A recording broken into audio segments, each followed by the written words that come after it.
Okay, we are going to cover Midterm 2, Math 1060 at Salt Lake Community College. This is a trigonometry.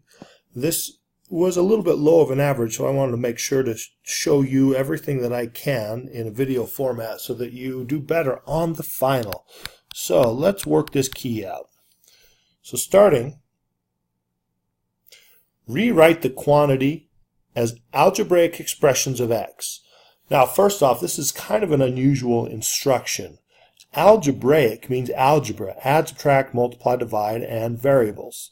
It does not include trigonometry. So sine, arctangent, not algebraic. Wow, so how do we do this? Well, first off, sine accepts an angle. Sine of an angle, sine of pi halves, etc. So this is an angle. Let's call it theta. So theta equals arctangent of x. If I take tangent of both sides, I get tangent theta equals x. I can represent this angle with a triangle, theta. Now tangent is opposite over adjacent, and I can write it x over 1. So this is x and 1. Pythagorean theorem says the hypotenuse is the sum of the squares of the other two sides, the square root of the sum of the other two sides, x squared plus 1. Okay, so that's our setup for the angle theta. We want sine of theta, which is opposite over hypotenuse, which from theta's perspective, the opposite is x. And the hypotenuse is square root of x squared plus 1. Now if you look at this expression, it's add, subtract, multiply, divide, square root, squares, fractions. This is all algebraic. This is what is meant by rewrite the quantity as algebraic expressions of x. All right, let's move on to the next one.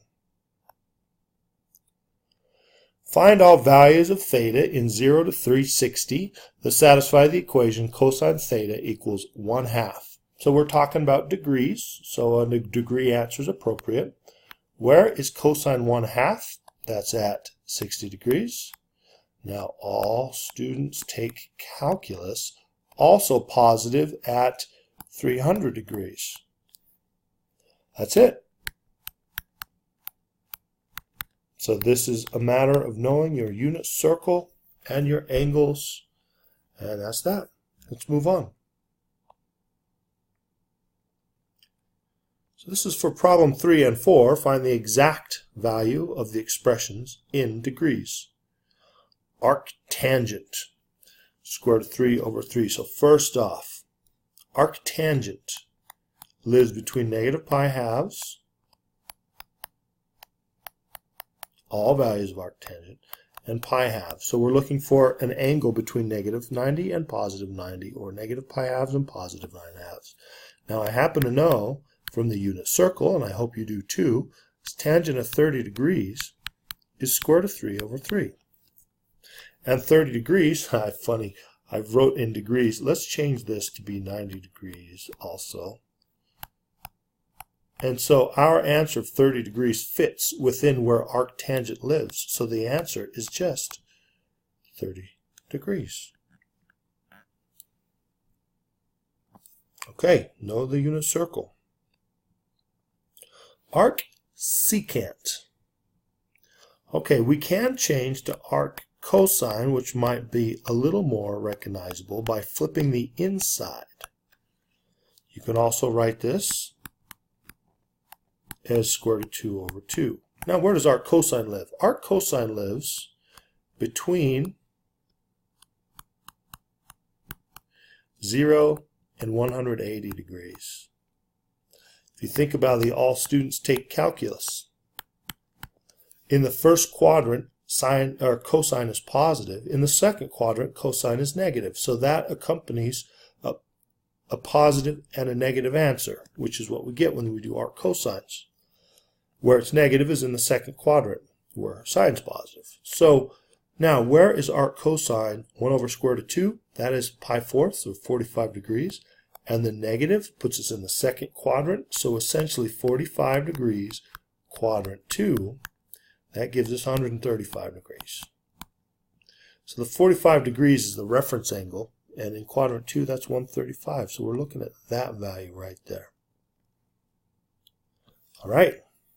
So it's important to know where the arc functions live. Now, very clearly, a mistake. If you get two answers for any arc sine, arc cosine question, these are functions. They should only get one answer for one input, one output. Okay, number 5. Find all real numbers in the interval 0 to 2 pi, so we're looking for radians now, to satisfy the equation cosine x equals sine x. Now, with dealing with trigonometric equations, in my experience, have found it easier to deal with one trig function rather than two trig functions. So if I were to just divide by cosine of x on both sides, assuming x doesn't equal 0, and we'll have to check that, we get 1 equals tangent x. Now, where does tangent equal 1? That's at pi fourths. All students take calculus, take also 5 pi fourths. Those would be the answers. So x, that's our variable, x equals pi fourths and 5 pi fourths. And let's double check these. At pi fourths, cosine is square root of 2 over 2. Sine is square root of 2 over 2. They're equal. In the third quadrant, only tangent's positive, so sine and cosine are negative. So at 5 pi fourths, this would be negative square root of 2 over 2 equals negative square root of 2 over 2. They satisfy just fine. Here we have our two solutions.